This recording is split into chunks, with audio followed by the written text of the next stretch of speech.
Ka nisur prodhimi i fletëve të votimit për zgjedhësit nga jashtë që janë regjistruar për të votuar në zgjedhjet e 11 majit. Kreu i Komisionit Qendror të Zgjedhjeve Ilirian Celibashi në një komunikim për media tha se fletët po printohen nga një kompani slovene dhe brenda datës 8 prill pritet që të vinë në Shqipëri.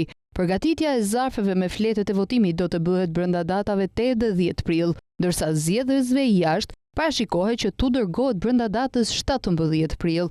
Celibashi deklaroi se çdo zgjedhës mund të marrë vetëm personalisht zarfin zgjedhor me mjet identifikimi që do t'u dërgohet nga operatori i shërbimit postar. Posta do të shkojë 3 herë në orare të ndryshme.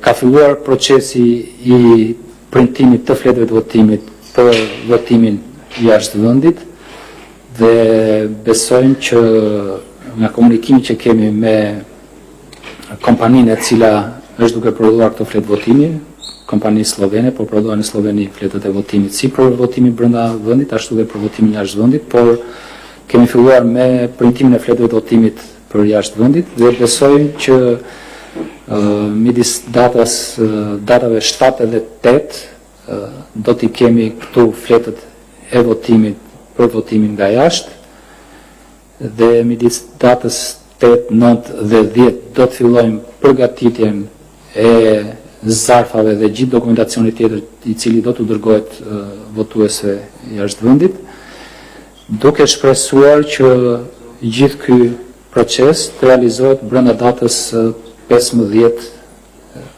ose 17 prill në afatin më maksimal. Kryekomisioneri ka sqaruar se ka filluar rekrutimi i operatorëve për përdorimin e pajisjes së votimit. Ai tha se brenda 10 ditësh do të instalohen pajisjet për njësinë 10 dhe në Bashkinë e Vorrës, në mënyrë që qytetarët të kenë mundësi të familjarizohen me të. Ky proces për disa ditësh ka filluar tashmë. Janë rreth 6500 aplikime deri tani për operator, për 5200 qendra votimi, gjithsesi numri përfundimtar i qendrave votimit do të dalit pasi Drejtoria e Përgjithshme e Gjendjes Civile të përcjellë në Komisionin Qendror të Zgjedhjeve ekstraktin e fundit të listës së votuesve brenda vendit.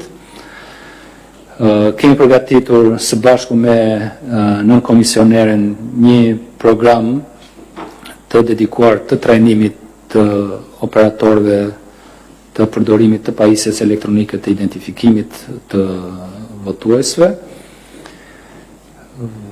Ndërkohë jemi në procesin e përgatitjes teknike të këtyre pajisjeve për të qenë gati për datën 11 maj. Ndërkohë kemi filluar dhe procesin e përgatitjes votimit elektronik për 2 njësit, njësinë administrative numër 10 dhe Bashkinë e Vorrës. Jemi duke përfunduar procesin e përgatitjes makinës të demonstrimit të fletës votimit në këtë pajisje.